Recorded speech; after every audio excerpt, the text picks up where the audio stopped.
Switching gears now, how about we check in once again with our chief meteorologist, Dan Cianca. Hey, Dan, how's it looking out there? Hey there, Austin. Yeah, my wife and I got back into town this afternoon, and we were driving in from the north and saw, the contrail coming up over the mountain.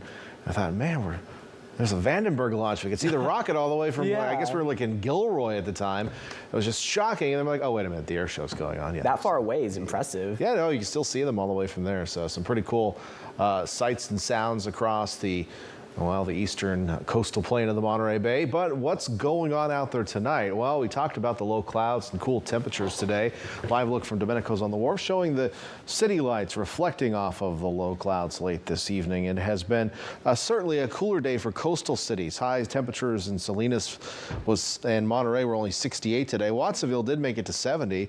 And in southern Monterey County, we got to 97 in Bradley. So there was still some heat inland today, but we certainly felt that cool down on the coast. Now, that is all in advance of a storm system. Marine layer beginning to deepen as this system approaches. Now, it will take its direct impacts to the Pacific Northwest. We can see a big band of clouds associated with this system and actually a surface front back here as well. Now, these will be somewhat displaced, the band of clouds reaching us as we head through the early portion of the day tomorrow. And if you open up your KION Weather Authority app on your phone and open the radar, you might see quite a few radar echoes tomorrow. But not a lot of that, if any, will reach the ground. We could see a few sprinkles during the daytime tomorrow.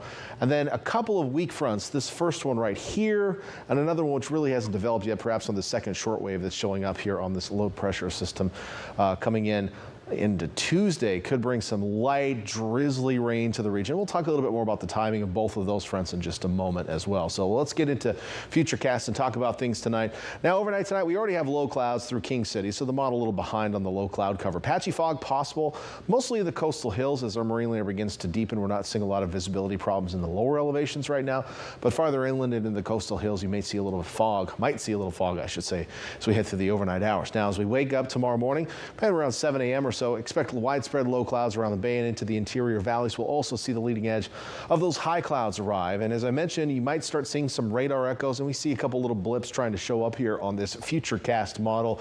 We see them to the north. So early in the day tomorrow, mostly cloudy skies across the board. You might get a couple sprinkles, but really not enough to ruin your day or change any of your plans unless you are making paper mache things outdoors and you just absolutely can't get a drop of moisture on them. But you're probably not doing that. Is there a parade coming up sometime soon? I don't know. Do we have parades anymore?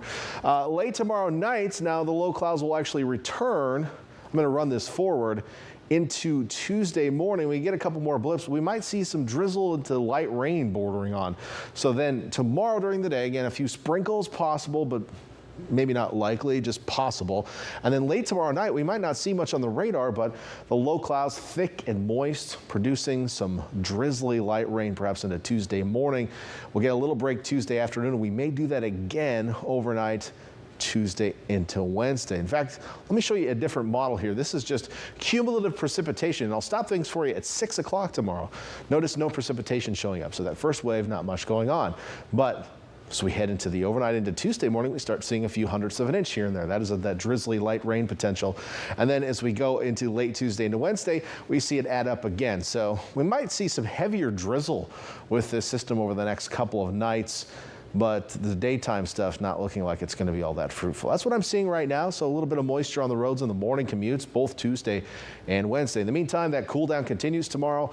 We saw high temperatures closing in on 100 in the Santa Cruz Mountains, certainly this weekend into the weekend. Tomorrow, you'll be lucky to get out of the 60s in many areas. In fact, Bonnie doing only 64 tomorrow, maybe 70s in places like Boulder Creek, but still not that warm. Santa Cruz tomorrow, 67.